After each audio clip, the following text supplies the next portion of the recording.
Veeresh Kademani YouTube ಚಾನಲ್ಗೆ ತಮ್ಮೆಲ್ಲರಿಗೂ ಆತ್ಮೀಯ ಸ್ವಾಗತ. ಪ್ರಿಯ ವಿದ್ಯಾರ್ಥಿಗಳೇ, ಈ ವಿಡಿಯೋವನ್ನು ಈಗಿನ ಒಂದು ಪ್ರೌಢಶಾಲಾ ಹಂತದ ವಿದ್ಯಾರ್ಥಿಗಳಿಗೋಸ್ಕರ ಇದನ್ನು ಒಂದು ಹೆಚ್ಚು ಈ ವಿಡಿಯೋಗಳನ್ನು ಮಾಡಿಬಿಡ್ತಾ ಇದ್ದೀನಿ.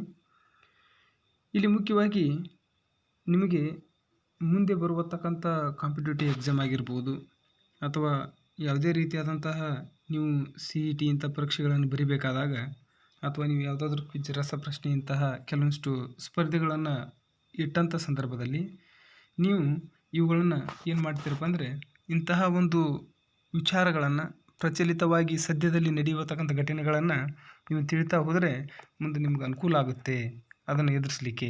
ಮತ್ತು ಒಂದು ಏನಪ್ಪ ಅಂದರೆ ನೀವು ಈಗಿಂದನೇ ನಿಮ್ಮಲ್ಲಿ ಎಲ್ಲ ಜ್ಞಾನಗಳನ್ನು ಗಳಿಸುವತಕ್ಕಂಥ ಶಕ್ತಿ ಇರಬೇಕಾಗ್ತದೆ, ಹೌದ್ರಿ? ಸೊ ಅದಕ್ಕಾಗಿ ನೀವು ದಿನನಿತ್ಯ ದಿನಪತ್ರಿಕೆಗಳನ್ನು ಓದಬೇಕು ಮತ್ತು ಹೆಚ್ಚಿನ ಜ್ಞಾನವನ್ನು ಸಹ ನೀವು ಗಳಿಸಬೇಕು. ಮತ್ತು ನೀವು ಓದಿದಷ್ಟು ನಿಮ್ಮ ಜ್ಞಾನ ಹೆಚ್ಚಾಗ್ತದೆ ಹೊರತು ನಿಮ್ಮ ಜ್ಞಾನ ಕಡಿಮೆ ಆಗೋಲ್ಲ. ಹೀಗಾಗಿ ಇಂಥವುಗಳನ್ನು ಏನು ಮಾಡ್ತಾ ಹೋಗಬೇಕು, ನೀವು ಪ್ರಚಲಿತವಾಗಿ ನಡೆಯುವತಕ್ಕಂಥ ಘಟನೆ ಮತ್ತು ಜನರಲ್ ನಾಲೆಜ್ ಸಂಬಂಧಪಟ್ಟಂಥ ನಿಮ್ಮ ಜ್ಞಾನ ಅವಶ್ಯಕವಾಗಿ ಈಗಿನ ಒಂದು ದಿನಮಾನದಲ್ಲಿ ಬೇಕಾಗ್ತದೆ. ಸೊ ಅದಕ್ಕೆ ಇಂಥವುಗಳನ್ನು ಹೆಚ್ಚು ನೋಡ್ತಾ ಇರಿ. ಅನಾವಶ್ಯಕವಾದಂತಹ ವಿಡಿಯೋಗಳನ್ನು ನೋಡೋದ್ರ ಬದಲಾಗಿ ಇಂಥದ್ರಗಳನ್ನು ಹೆಚ್ಚು ನೋಡ್ತಾ ಹೋದಂತೆ ನಿಮ್ಮ ಜ್ಞಾನ ಹೆಚ್ಚಾಗ್ತದೆ, ಕೆಲವೊಂದಿಷ್ಟು ವಿಷಯಗಳ ಬಗ್ಗೆ ತಿಳ್ಕೊಳ್ತೀರ. ಹೀಗಾಗಿ ನಿಮಗೋಸ್ಕರ ಈ ಒಂದು ವಿಡಿಯೋಗಳನ್ನು ಮಾಡಿಬಿಟ್ಟಿದ್ದೀನಿ. ಸೊ ಇಲ್ಲಿ ಈ ವಿಡಿಯೋ ನಿಮ್ಗೆ ಇಷ್ಟವಾಯ್ತಂದರೆ ಲೈಕ್ ಮಾಡಿ ಮತ್ತು ಶೇರ್ ಮಾಡಿ. ಅದೇ ರೀತಿ ಸಬ್ಸ್ಕ್ರೈಬ್ ಅನ್ನುವತಕ್ಕಂಥ ಬಟನನ್ನು ಸಹ ಒತ್ತಿ. ಇಲ್ಲಿ ಮುಖ್ಯವಾಗಿ ರಾಷ್ಟ್ರೀಯ ಹೆದ್ದಾರಿಗಳ ಬಗ್ಗೆ ನಾವು ನೋಡ್ತೀವಿ. ಇಲ್ಲಿ ರಾಷ್ಟ್ರೀಯ ಹೆದ್ದಾರಿಗಳು ಅಂದಾಗ ಏನಪ್ಪ ಅಂದರೆ ಇಲ್ಲಿ ನಾವು ಮುಖ್ಯವಾಗಿ ನಮ್ಮ ಭಾರತದ ಅತಿ ದೊಡ್ಡ ರಾಷ್ಟ್ರೀಯ ಹೆದ್ದಾರಿ ಅಂತ ಕರಿತೇವೆ ನಾವು, ಹೌದ್ರಿ? ನಮ್ಮ ಭಾರತದ ಅತ್ಯಂತ ದೊಡ್ಡ ರಾಷ್ಟ್ರೀಯ ಹೆದ್ದಾರಿ. ಸೊ ಇಲ್ಲಿ ಭಾರತದ ಅತ್ಯಂತ ದೊಡ್ಡ ರಾಷ್ಟ್ರೀಯ ಹೆದ್ದಾರಿ ಬಂದಾಗ ನಮ್ಗೆ NH 44 ಅಂತ ಕರಿತೇವೆ ನಾವು, ಹೌದ್ರಿ? ನಮ್ಮ ಭಾರತ ದೇಶದಾಗ ಅತ್ಯಂತ ದೊಡ್ಡ ಹೆದ್ದಾರಿ. ನೋಡಿ, ಈ ಕ್ವಶನ್ಗಳು ಉಂಟಾಗ್ತವೆ. ಹೇಗೆ ಉಂಟಾಗ್ತದೆ? ನಮ್ಮ ಭಾರತ ದೇಶದಲ್ಲಿ ಅತಿ ದೊಡ್ಡ ರಾಷ್ಟ್ರೀಯ ಹೆದ್ದಾರಿ ಯಾವುದು? ಹೌದ್ರಿ? ನಮ್ಮ ಭಾರತ ದೇಶದ ಅತಿ ದೊಡ್ಡದಾದಂಥ ಒಂದು ಹೆದ್ದಾರಿ ಯಾವುದಪ್ಪ ಅಂದರೆ NH 44, ಹೌದ್ರಿ? ಅಂದರೆ NH 44, ಹೌದ್ರಿ? ಸೊ ಇದು ನಮ್ಮ ಭಾರತ ದೇಶದಾಗ ಅತ್ಯಂತ ದೊಡ್ಡ ರಾಷ್ಟ್ರೀಯ ಹೆದ್ದಾರಿ. ಇದು ಎಷ್ಟು ಉದ್ದವಾಗಿದೆಪ್ಪ ಅಂದರೆ 3745 ಕಿಲೋಮೀಟರ್ನಷ್ಟು ಉದ್ದವಾಗಿದೆ ರಾಷ್ಟ್ರೀಯ ಹೆದ್ದಾರಿ, ಹೌದ್ರಿ? ಇದು ನಮ್ಮ ಭಾರತ ದೇಶದ ಅತ್ಯಂತ ದೊಡ್ಡ ಒಂದು ರಾಷ್ಟ್ರೀಯ ಹೆದ್ದಾರಿ ಅಂತ ನಾವೇನು ಮಾಡ್ತೇವಪ್ಪ ಅಂದರೆ ಇದನ್ನು ಕರಿತೀವಿ. ಸೊ ಇದು ಎಲ್ಲಿಂದ ಎಲ್ಲಿವರೆಗೂ ಈ ರಸ್ತೆ ಸಂಪರ್ಕವನ್ನು ಕೊಡ್ತದೆ? ಹಾಗಾದರೆ ಈ ರಸ್ತೆ ಎಲ್ಲಿಂದ ಎಲ್ಲಿವರೆಗೂ ಸಂಪರ್ಕ ಕೊಡ್ತದೆ ಅಂದರೆ ಇದು ಉತ್ತರದಲ್ಲಿ, ಅಂದರೆ ಉತ್ತರ ಭಾರತ ಮತ್ತು ದಕ್ಷಿಣ ಭಾರತ, ಹೌದ್ರಿ? ಉತ್ತರದಲ್ಲಿ ಜಮ್ಮು ಕಾಶ್ಮೀರದ ಶ್ರೀನಗರದಿಂದ ಹಿಡಿದು, ಹೌದ್ರಿ? ಶ್ರೀನಗರದಿಂದ ಹಿಡಿದು ದಕ್ಷಿಣದ ಕನ್ಯಾಕುಮಾರಿವರೆಗೂ ಏನಾಗ್ತದಪ್ಪ ಅಂದ್ರೆ ಈ ರಸ್ತೆ ಸಂಪರ್ಕವನ್ನು ಕಲ್ಪಿಸ್ತದೆ. ಅಂದರೆ ಅಷ್ಟು ಉದ್ದವಾಗಿದೆ. ಶ್ರೀನಗರದಿಂದ ಕನ್ಯಾಕುಮಾರಿವರೆಗೂ ಈ ಒಂದು ರಸ್ತೆ ಒಂದೇ ರಸ್ತೆಯಾಗಿ ಏನಾಗ್ತಪ್ಪ ಅಂದ್ರೆ ರಚನೆ ಆಗಿದೆ, ಹೌದ್ರಿ? ಸೊ ಅದಕ್ಕೆ ಇದು ಅತ್ಯಂತ ಭಾರತ ದೇಶದಲ್ಲಿ ದೊಡ್ಡ ರಾಷ್ಟ್ರೀಯ ಹೆದ್ದಾರಿ ಅಂತ ಕರಿತೇವೆ ನಾವು. ಎಲ್ಲಿಂದ ಎಲ್ಲಿವರೆಗೆ ನಮ್ಮ ಭಾರತ ದೇಶದ ಅತ್ಯಂತ ದೊಡ್ಡ ರಾಷ್ಟ್ರೀಯ ಹೆದ್ದಾರಿ ಎಲ್ಲಿಂದ ಎಲ್ಲಿವರೆಗೆ ಸಂಪರ್ಕವನ್ನು ಕಲ್ಪಿಸುತ್ತದೆ? ಹೌದ್ರಿ? ಶ್ರೀನಗರದಿಂದ ಉತ್ತರದ ಶ್ರೀನಗರದಿಂದ ದಕ್ಷಿಣದ ಕನ್ಯಾಕುಮಾರಿವರೆಗೂ ನಮ್ಗೆ ನಮ್ಮ NH 44 ರಾಷ್ಟ್ರೀಯ ಹೆದ್ದಾರಿ ಸಂಪರ್ಕವನ್ನು ಕಲ್ಪಿಸುತ್ತದೆ, ಹೌದ್ರಿ? ಸೊ ಈ ಒಂದು 3745 ಕಿಲೋಮೀಟರಷ್ಟು ಉದ್ದವಾಗಿದೆ. ಶ್ರೀನಗರದಿಂದ ಹಿಡಿದು ಏನಪ್ಪ ಅಂದರೆ ಕನ್ಯಾಕುಮಾರಿವರೆಗೂ ಇದು ಸಂಪರ್ಕವನ್ನು ಕಲ್ಪಿಸಿಕೊಡ್ತದೆ. ಇದು ನಿಮ್ಗೆ ಅವಶ್ಯಕವಾಗಿ ನೆನಪಿರಬೇಕಾಗ್ತದೆ. ಸೊ ಇನ್ನು ಅದೇ ರೀತಿ ಬಂದಾಗ ರಾಷ್ಟ್ರೀಯ ಹೆದ್ದಾರಿಯಲ್ಲಿ ನಾವು ಮತ್ತೇನು ನೋಡ್ತೇವಪ್ಪ ಅಂದರೆ ನಮ್ಮ ಭಾರತ ದೇಶದಲ್ಲಿ ಅತ್ಯಂತ ಉದ್ದವಾದ ರಾಷ್ಟ್ರೀಯ ಹೆದ್ದಾರಿಯನ್ನು ನೋಡಿದ್ದೇವೆ, ಹೌದ್ರಿ? ಸೊ ಇಲ್ಲಿ ಅದೇ ರೀತಿಯಾಗಿ ಭಾರತದ ಅತ್ಯಂತ ಚಿಕ್ಕ ರಾಷ್ಟ್ರೀಯ ಹೆದ್ದಾರಿ ಯಾವುದು? ಭಾರತ ದೇಶದಲ್ಲಿ ಅತ್ಯಂತ ಚಿಕ್ಕ ರಾಷ್ಟ್ರೀಯ ಹೆದ್ದಾರಿ NH 47A. ಅದರಲ್ಲಿ BC ಅಂತ ಇದೆ, NH 47A. ಇಲ್ಲಿ NH 47A ಅಂತ ಬಂದಾಗ ಇದು ನಮ್ಮ ಭಾರತ ದೇಶದ ಅತ್ಯಂತ ಚಿಕ್ಕದಾದಂಥ ರಾಷ್ಟ್ರೀಯ ಹೆದ್ದಾರಿ. ಎಷ್ಟಪ್ಪ ಅಂದರೆ ಜಸ್ಟ್ ಇದು 6 ಕಿಲೋಮೀಟರ್ ಅಷ್ಟೇ ಇದೆ. ಎಷ್ಟಿದೆ ರೀ? 6 ಕಿಲೋಮೀಟರ್. ಇದು NH 47 ಎಲ್ಲಿಪ್ಪ ಅಂದರೆ ಮುಖ್ಯ ರಸ್ತೆ ಅಂದರೆ ಏನು ಹೇಳ್ರಿ? ನಾವು ಆಗಲೇ ನೋಡಿದ್ವಿ, ಉತ್ತರದ ಜಮ್ಮು ಶ್ರೀನಗರದಿಂದ ಹಿಡ್ಕೊಂಡು ದಕ್ಷಿಣದ ಕನ್ಯಾಕುಮಾರಿವರೆಗೂ ಏನು ಈ ಒಂದೇ ರಸ್ತೆ ಸಂಪರ್ಕ ಇದೆಯಲ್ಲ, ಅದು ಮುಖ್ಯ ರಸ್ತೆ ಅಂತ ಕರಿತೇವೆ ನಾವು, ಹೌದ್ರಿ? ಅಂದರೆ NH 44 ಆ ರಸ್ತೆ ಮುಖ್ಯ ರಸ್ತೆ ಅಂತ ಕರಿತೀವಿ. ಆ NH-44 ಮುಖ್ಯ ರಸ್ತೆಯಿಂದ ವೆಲ್ಲಿಂಗ್ಟನ್ ಅಂದರೆ ಕೇರಳ, ಹೌದ್ರಿ, ಮುಖ್ಯ ರಸ್ತೆಯಿಂದ ಹಿಡಿದು ವೆಲ್ಲಿಂಗ್ಟನ್ ಕೇರಳ, ಅಂದರೆ ವೆಲ್ಲಿಂಗ್ಟನ್ ಅಂದ್ರೆ ಏನು, ಕೇರಳ ರಾಜ್ಯದಲ್ಲಿ ಬರುತ್ತೆ. ಆ ವೆಲ್ಲಿಂಗ್ಟನ್ ಅನ್ನುವಂಥ ಪ್ರದೇಶ, ಆ ಒಂದು ವೆಲ್ಲಿಂಗ್ಟನ್ ಅನ್ನುವಂತಕ್ಕಂಥ ಪ್ರದೇಶದವರೆಗೆ ಕೇರಳ ರಾಜ್ಯದಲ್ಲಿ ಆ ಒಂದು ದ್ವೀಪದೊಂದಿಗೆ ಏನಾಗ್ತದಪ್ಪ ಅಂದ್ರೆ ಸಂಪರ್ಕಿಸ್ತದೆ, ಹೌದ್ರಿ. ವೆಲ್ಲಿಂಗ್ಟನ್ ಅನ್ನುವಂಥದ್ದು ಅದೊಂದು ದ್ವೀಪ, ಎಲ್ಲಿ, ಕೇರಳ ರಾಜ್ಯದಲ್ಲಿ, ಹೌದ್ರಿ.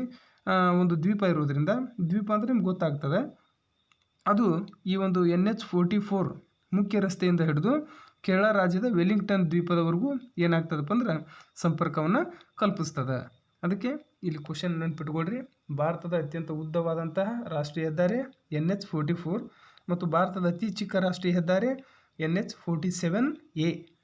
ಓಕೆ, ಇದು 6 ಕಿಲೋಮೀಟರ್ ಇದೆ. ಇದು NH-44 ರಾಷ್ಟ್ರೀಯ ಹೆದ್ದಾರಿಯಿಂದ ಹಿಡಿದು ಕೇರಳ ರಾಜ್ಯದ ವೆಲ್ಲಿಂಗ್ಟನ್ ಅನ್ನುವತಕ್ಕಂಥ ದ್ವೀಪದವರೆಗೆ ಸಂಪರ್ಕವನ್ನು ಏನು ಮಾಡ್ತದೆ, ಕಲ್ಪಿಸಿಕೊಡ್ತದೆ, ಹೌದ್ರಿ. ಇದು ನಿಮ್ಗೆ ಅವಶ್ಯಕವಾಗಿ ಗೊತ್ತಿರಬೇಕಾಗ್ತದೆ, ನೆನ್ಪಿಟ್ಕೊಳ್ರಿ. ಸೊ ಹೀಗೆ ನಾವು ಅತ್ಯಂತ ಚಿಕ್ಕ ರಾಷ್ಟ್ರೀಯ ಹೆದ್ದಾರಿ ನೋಡಿದ್ದೀವಿ. ಇನ್ನು ನಮ್ಮ ಭಾರತ ದೇಶದ ಚಿಕ್ಕ ಹೆದ್ದಾರಿ ಮತ್ತು ದೊಡ್ಡ ಹೆದ್ದಾರಿಯ ಬಗ್ಗೆ ನೋಡಿದ್ದೀವಿ ನಾವು, ಹೌದ್ರಿ. ಸೊ ಇದರಲ್ಲಿ ನಿಮ್ಮ ನೆನಪು ಉಳಿತದೆ, ದೊಡ್ಡ ಹೆದ್ದಾರಿ NH-44, ಅದೇ ಚಿಕ್ಕ ಹೆದ್ದಾರಿ ನಮ್ಮ ಭಾರತ ದೇಶದಲ್ಲಿ NH-47A. ಓಕೆ, ಸೊ ಅದು ಶ್ರೀನಗರದಿಂದ ಹಿಡ್ಕೊಂಡು ಕನ್ಯಾಕುಮಾರಿವರೆಗೂ ರಸ್ತೆ ಸಂಪರ್ಕವನ್ನು ಕಲ್ಪಿಸ್ತದೆ NH-47 ದೊಡ್ಡ ರಾಷ್ಟ್ರೀಯ ಹೆದ್ದಾರಿ.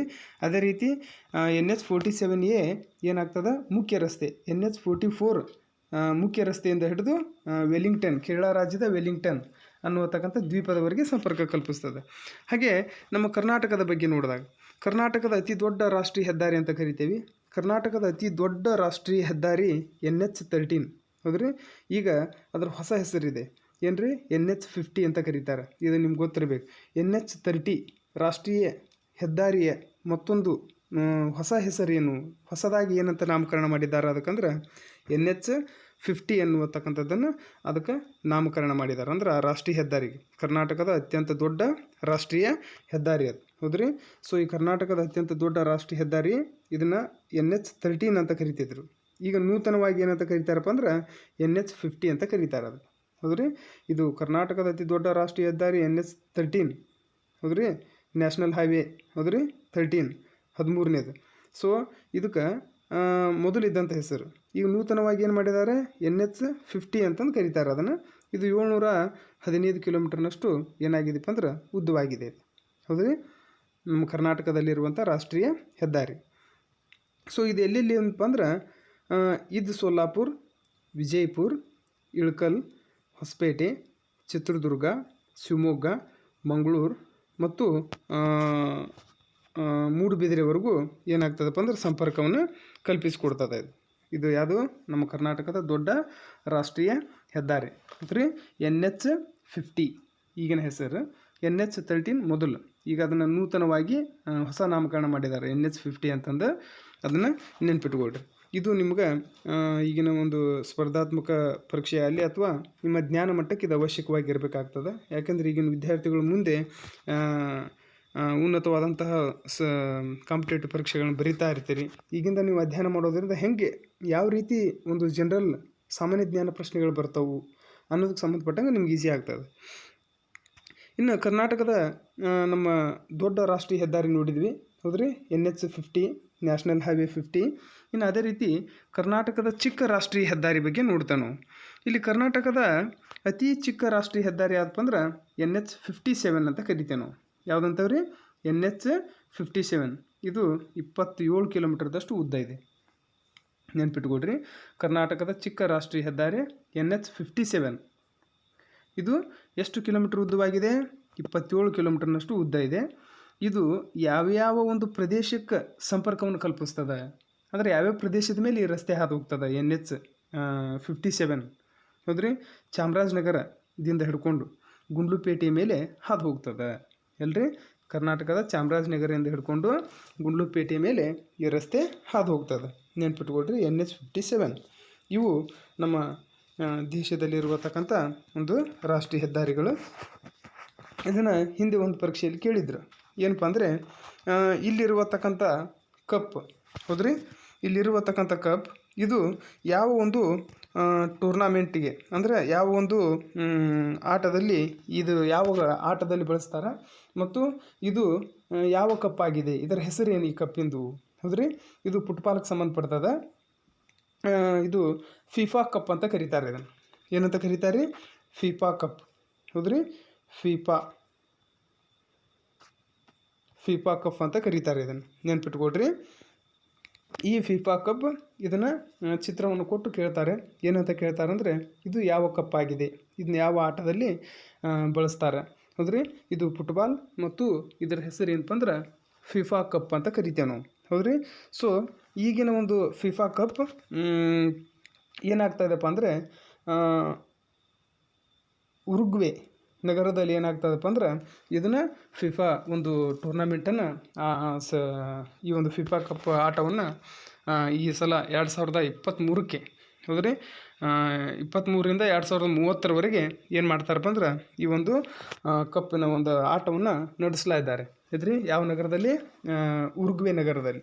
ಓಕೆ, ಸೊ ಇದು ನಿಮ್ಗೆ ಗೊತ್ತಾಗಿದೆ. ಇಲ್ಲಿ ಮುಖ್ಯವಾಗಿ ಬಂದಾಗ ಗೀತಾ ಗೋಪಿನಾಥ್ ಅಂತ ಕರಿತೀವಿ ಇವ್ರನ್ನ, ನೆನ್ಪಿಟ್ಕೊಡ್ರಿ. ಇವರು ನಮ್ಮ ಭಾರತ ದೇಶದ ಏನು ಮಾಡ್ತಿದ್ರಪ್ಪ ಅಂದ್ರೆ ಮೊದಲ ಒಬ್ಬ ಸಮಾಜಶಾಸ್ತ್ರಜ್ಞ ಆಗಿದ್ದರು. ಸೊ ಇಲ್ಲಿ ಗೀತಾ ಮೂಲತಃವಾಗಿ ಗೀತಾ ಗೋಪಿನಾಥ್ ಕೇರಳ ರಾಜ್ಯದಲ್ಲಿ ಏನಾಗಿದ್ರಪ್ಪ ಅಂದ್ರೆ ಆ ಒಂದು ಮುಖ್ಯಮಂತ್ರಿಗಳ ಸಲಹೆಗಾರರಾಗಿ ಕಾರ್ಯನಿರ್ವಹಿಸ್ತಾ ಇದ್ದರು. ಹೌದ್ರಿ, ಸೊ ಈಗ ಈ ಗೀತಾ ಗೋಪಿನಾಥ್ ಅವರು ಅಂತಾರಾಷ್ಟ್ರೀಯ ಹಣಕಾಸು ಸಂಸ್ಥೆಯ ಮುಖ್ಯಸ್ಥರು. ನೆನ್ಪಿಟ್ಕೊಳ್ರಿ, ಇದು ನಿಮಗೆ ಗೊತ್ತಿರಬೇಕಾ? ಅಂತಾರಾಷ್ಟ್ರೀಯ ಹಣಕಾಸು ಸಂಸ್ಥೆಯ ಮುಖ್ಯ ಅರ್ಥಶಾಸ್ತ್ರಜ್ಞೆ. ಹೌದ್ರಿ, ಇವರು ಒಬ್ಬ ಅರ್ಥಶಾಸ್ತ್ರಜ್ಞೆ. ಹೌದ್ರಿ, ಇವರು ಹಣಕಾಸಿಗೆ ಸಂಬಂಧಪಟ್ಟಂಥ ಮುಖ್ಯ ಅರ್ಥಶಾಸ್ತ್ರಜ್ಞೆಯಾಗಿ ಏನು ಮಾಡ್ತಾರಪ್ಪ ಅಂದ್ರೆ ನಮ್ಮ ಭಾರತ ಮೂಲದವರು. ಇವರು ಅಮೇರಿಕ ಮತ್ತು ಭಾರತದ ಎರಡೂ ಕಡೆ ಏನು ಮಾಡ್ತಿದ್ರಪ್ಪ ಅಂದ್ರೆ ಇವರು ಕಾರ್ಯವನ್ನು ಆಗಿನ ಸಮಯದಲ್ಲಿ ನಿರ್ವಹಿಸ್ತಾ ಇದ್ರು. ಮೂಲತಃವಾಗಿ ಮೊದಲು ಅಮೇರಿಕಾದಲ್ಲಿ ಶಿಕ್ಷಣವನ್ನು ಪಡ್ಕೊಂಡು, ಸೊ ಈಗ ಅವ್ರು ಏನಪ್ಪ ಅಂದ್ರೆ ಅಂತಾರಾಷ್ಟ್ರೀಯ ಹಣಕಾಸು ಸಂಸ್ಥೆಯ ಅರ್ಥಶಾಸ್ತ್ರಜ್ಞೆಯಾಗಿ ಏನು ಮಾಡ್ತಾರಪ್ಪ ಅಂದ್ರೆ ಈಗ ಇವರು ಪ್ರಸ್ತುತವಾಗಿ ನೆನ್ಪಿಟ್ಕೊಡ್ರಿ 2020 ಹೌದ್ರಿ, ಪ್ರಸ್ತುತ ಈಗಿನ IMF ಅಂತಾರಾಷ್ಟ್ರೀಯ ಹಣಕಾಸು ಅರ್ಥಶಾಸ್ತ್ರಜ್ಞೆಯಾಗಿ ಕಾರ್ಯವನ್ನು ನಿರ್ವಹಿಸ್ತಾ ಇರುವಂಥವ್ರು ಯಾರಪ್ಪ ಅಂದ್ರೆ ಗೀತಾ ಗೋಪಿನಾಥ್ ಅಂತ ಕರಿತೀವಿ ನಾವು. ಹೌದ್ರಿ, ಗೀತಾ ಗೋಪಿನಾಥ್ ಅವರು. ಇನ್ನು ಅದೇ ರೀತಿಯಾಗಿ ಈಗಿನ ಒಂದು ನಮ್ಮ ಭಾರತ ದೇಶದಲ್ಲಿರುವತಕ್ಕಂಥ ಒಂದು ಸ್ಟೇಟ್ ಬ್ಯಾಂಕ್ ಆಫ್ ಇಂಡಿಯಾ ಹೌದ್ರಿ SBI ಬ್ಯಾಂಕಿನ ನೂತನ ಅಧ್ಯಕ್ಷರಾಗಿದ್ದಾರೆ. ಯಾರಪ್ಪ ಅಂದ್ರೆ ಇವರು ದಿನೇಶ್ ಕುಮಾರ್ ಅಂತ ಕರಿತೇವೆ ನಾವು. ಹೌದ್ರಿ, state Bank of India SBI ಬ್ಯಾಂಕಿನ ಈಗಿನ ನೂತನ ಅಧ್ಯಕ್ಷರಾಗಿರುವಂಥವ್ರು ದಿನೇಶ್ ಕುಮಾರ್ ಖಾರಾ ಅಂತ ಇವ್ರ ಹೆಸರು. ನೆನ್ಪಿಟ್ಕೊಳ್ರಿ. ಪ್ರಸ್ತುತ SBI ಬ್ಯಾಂಕಿನ ಒಂದು ನೂತನ ಅಧ್ಯಕ್ಷರಾಗಿ ಆಯ್ಕೆಯಾದವರು ಯಾರು? ದಿನೇಶ್ ಕುಮಾರ್ ಖಾರಾ. ಹೌದ್ರಿ, ಸೊ ಇಲ್ಲಿ ನಮ್ಮ ಒಂದು ಮೊಟ್ಟ ಮೊದಲಾಗಿ ಜುಲೈ 1, 1955ರಂದು ಸ್ಟೇಟ್ ಬ್ಯಾಂಕ್ ಆಫ್ ಇಂಡಿಯಾ ಅನ್ನುವತಕ್ಕಂಥ ಬ್ಯಾಂಕನ್ನು ಸ್ಥಾಪನೆ ಮಾಡಿದರು. 1955ರಲ್ಲಿ ನಿಮ್ಗೆ ಹೇಳಿದ್ದೇನೆ ನಾವು 7ನೇ ತರಗತಿಯಲ್ಲಿ ಬಂದಿದೆ ಅದು. ಹೌದ್ರಿ, ಜುಲೈ 1, 1955 ಅವಾಗ ಏನು ಮಾಡ್ತಾರಪ್ಪ ಅಂದ್ರೆ ಭಾರತೀಯ ಸ್ಟೇಟ್ ಬ್ಯಾಂಕನ್ನು ಸ್ಟಾಪ್ ಮಾಡಿದರು. SBI ಬ್ಯಾಂಕನ್ನು ಸ್ಥಾಪನೆ ಮಾಡಲಾಯಿತು. ಇದರ ಮುಖ್ಯ ಕೇಂದ್ರ ಕಚೇರಿ ಮುಂಬೈ ಮತ್ತು ಅಂದರೆ ಮಹಾರಾಷ್ಟ್ರ. ಹೌದ್ರಿ, ಇದರ ಮುಖ್ಯ ಕಚೇರಿಗಳು ಕಂಡುಬರೋದು. ಹೌದ್ರಿ, ಸ್ಟೇಟ್ ಬ್ಯಾಂಕ್ ಆಫ್ ಇಂಡಿಯಾ ಸ್ಥಾಪನೆ ಎಷ್ಟರಲ್ಲಿ ಆಯ್ತಪ್ಪ ಅಂದ್ರೆ 1955ರಲ್ಲಿ ಜುಲೈ 1ನೇ ತಾರೀಕು. ಹೌದ್ರಿ, ಸೊ ಇದಕ್ಕೆ ಮೊದಲ ಹಳೆಯದಾದಂಥ ಒಂದು ಹೆಸರಿತ್ತು ಸ್ಟೇಟ್ ಬ್ಯಾಂಕ್ ಆಫ್ ಇಂಡಿಯಾ ಅಂಥದ್ದಲ್ಲಿ ಇದನ್ನು. ಹೌದ್ರಿ, ಸ್ಟೇಟ್ ಬ್ಯಾಂಕ್ ಆಫ್ ಇಂಡಿಯಾವನ್ನು ಮೊಟ್ಟ ಮೊದಲು ಯಾವ ಹೆಸರಿನಿಂದ ಕರಿತಿದ್ರಪ್ಪ ಅಂದ್ರೆ ಇಂಪೀರಿಯಲ್ ಬ್ಯಾಂಕ್ ಆಫ್ ಇಂಡಿಯಾ ಅಂತ ಕರಿತಿದ್ರು. ನೆನ್ಪಿಟ್ಕೊಳ್ರಿ ಇದನ್ನು. SBI ಬ್ಯಾಂಕನ್ನು ಮೊಟ್ಟ ಮೊದಲು ಯಾವ ಹೆಸರಿನಿಂದ ಕರೆಯಲಾಗ್ತಿತ್ತು? Imperial Bank of India. ಹೌದ್ರಿ, ಸೊ ಇತ್ತೀಚೆಗೆ SBI ಏನೋ ಅನ್ನುವತಕ್ಕಂಥ ಒಂದು ಆ್ಯಪ್ ಬಂದಿದೆ. ಈ ಆ್ಯಪ್ ಎದಕ್ಕೆ ಸಂಬಂಧಪಟ್ಟಿದಪ್ಪ ಅಂದ್ರೆ SBI ಬ್ಯಾಂಕಿಗೆ ಸಂಬಂಧಪಟ್ಟಿದೆ ಇದು. ಹೌದ್ರಿ, ಸೊ ಇದರಲ್ಲಿ ಲೋನ್ಸ್ ಆಗಿರ್ಬೋದು, ಹಣ ವರ್ಗಾವಣೆ ಮಾಡೋದಾಗಿರ್ಬೋದು, ಅಥವಾ ATM ಸೌಲಭ್ಯ ಆಗಿರ್ಬೋದು, ಎಲ್ಲ ರೀತಿಯಾದಂಥ ಈ ಒಂದು ಆ್ಯಪ್ನಲ್ಲಿ ನಾವು ಬಳಕೆ ಮಾಡ್ಕೋಬೋದು. ಹೌದ್ರಿ, ಸೊ ಇದು ಈ ಒಂದು ಏನೋ SBIಗೆ ಸಂಬಂಧಿಸಿದಂಥ ಆ್ಯಪ್. ಇದನ್ನು ಸಂಪೂರ್ಣವಾಗಿ ಜಾರಿಗೆ ತಂದಂಥವ್ರು ಯಾರಪ್ಪ ಅಂದ್ರೆ ದಿನೇಶ್ ಕುಮಾರ್ ಅವರು ಹೌದ್ರಿ. ಇವರು ಈ ಆ್ಯಪನ್ನು ಬಳಸಲಿಕ್ಕೆ ಸಲಹೆಗಳನ್ನು ನೀಡಿದರು. ಸೊ ಅದರ ಆಧಾರದ ಮೇಲೆ ಇವತ್ತು ಅವ್ರನ್ನ ಏನು ಮಾಡಿದಾರಪ್ಪ ಅಂದ್ರೆ SBIನ ನೂತನ ಅಧ್ಯಕ್ಷರನ್ನಾಗಿ ಆಯ್ಕೆ ಮಾಡಿದ್ದಾರೆ ಹೌದ್ರಿ.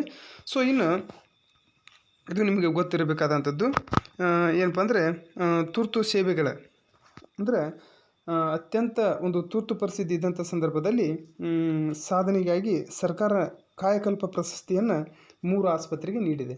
ನೆನಪಿರಬೇಕಿದು ಹೌದ್ರಿ.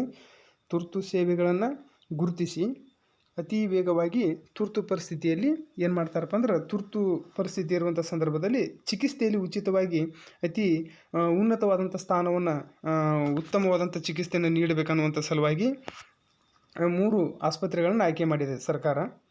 ಕೇಂದ್ರ ಸರ್ಕಾರ ಒಂದು ಪ್ರಶಸ್ತಿಯನ್ನು ನೀಡ್ತಾ ಇದೆ. ಯಾವುದಪ್ಪ ಅಂದರೆ ಕಾಯಕಲ್ಪ ಪ್ರಶಸ್ತಿ ಅಂತಂದು ನೆನ್ಪಿಟ್ಕೊಡ್ರಿ. ಆಸ್ಪತ್ರೆಯಲ್ಲಿ ತುರ್ತು ಸೇವೆಗಳನ್ನು ಅತ್ಯಂತ ಉತ್ತಮವಾಗಿ ನೀಡಿದಂತಹ ಆಸ್ಪತ್ರೆಗಳು ಕರ್ನಾಟಕದಲ್ಲಿ ಹೌದ್ರಿ ಅಥವಾ ಭಾರತ ದೇಶದಲ್ಲಿ. ಹಾಗಾದ್ರೆ ಭಾರತ ಕೇಂದ್ರ ಸರ್ಕಾರ ತುರ್ತು ಒಂದು ಚಿಕಿತ್ಸೆಯನ್ನು ನೀಡುವಂಥ ಸಲುವಾಗಿ ಆಸ್ಪತ್ರೆಗಳಿಗೆ ಒಂದು ಪ್ರಶಸ್ತಿಯನ್ನು ನೀಡಲಿಕ್ಕೆ ಪ್ರಾರಂಭಿಸಿತು. ಯಾವುದಪ್ಪ ಅಂದ್ರೆ ಕಾಯಕಲ್ಪ ಪ್ರಶಸ್ತಿ ಅಂತ ಕರಿತೇವೆ ನಾವು. ನೆನ್ಪಿಟ್ಕೊಳ್ರಿ. ಯಾವ ಪ್ರಶಸ್ತಿ? ಕಾಯಕಲ್ಪ ಪ್ರಶಸ್ತಿ. ಈ ಪ್ರಶಸ್ತಿಗೆ ನಮ್ಮ ಕರ್ನಾಟಕದಲ್ಲಿ 3 ಆಸ್ಪತ್ರೆಗಳು ಆಯ್ಕೆಯಾಗಿದ್ದಾವೆ ಕೇಂದ್ರ ಸರ್ಕಾರ ನೀಡುವತಕ್ಕಂಥ ಕಾಯಕಲ್ಪ ಪ್ರಶಸ್ತಿ. ಇದಿರೋದು ಎದಕ್ಕೆ? ಅತ್ಯಂತ ತುರ್ತು ವಿಶಿಷ್ಟವಾದಂಥ ತುರ್ತು ಒಂದು ಚಿಕಿತ್ಸೆಯನ್ನು ಮಾಡಿದಂಥ ಕರ್ನಾಟಕದ ಶ್ರೇಷ್ಠವಾದ ಒಂದು 3 ಆಸ್ಪತ್ರೆಗಳಂತ ಕರಿತೀವಿ ಹೌದ್ರಿ. ಈ 3 ಆಸ್ಪತ್ರೆಗಳು ಕೇಂದ್ರ ಸರ್ಕಾರ ನೀಡುವಂಥ ಕಾಯಕಲ್ಪ ಪ್ರಶಸ್ತಿಗೆ ಭಾಜನರಾಗಿದ್ದಾವೆ ಅಂದರೆ ಪಡ್ಕೊಂಡಿದ್ದಾವೆ. ಯಾವಪ್ಪ ಅಂದ್ರೆ ವಿಕ್ಟೋರಿಯಾ ಆಸ್ಪತ್ರೆ ಬೆಂಗಳೂರು ನೆನ್ಪಿಟ್ಕೊಡ್ರಿ, ಒಂದು ರಾಜೀವ್ ಗಾಂಧಿ ಆಸ್ಪತ್ರೆ ಬೆಂಗಳೂರು, ಬಳ್ಳಾರಿ ಜಿಲ್ಲಾ ಆಸ್ಪತ್ರೆ ಗೌರ್ಮೆಂಟ್ ಹಾಸ್ಪಿಟಲ್ ಹೌದ್ರಿ. ಇವು 3 ಆಸ್ಪತ್ರೆಗಳು ಏನಾಗಿದ್ದಾವಪ್ಪ ಅಂದರೆ ಒಂದು ಕಾಯಕಲ್ಪ ಪ್ರಶಸ್ತಿಯನ್ನು ಪಡ್ಕೊಂಡಿದ್ದಾವೆ. ಇದು ನಿಮ್ಗೆ ಅವಶ್ಯವಾಗಿ ನೆನಪಿರ್ಬೇಕಾಗ್ತದೆ ಹೌದ್ರಿ.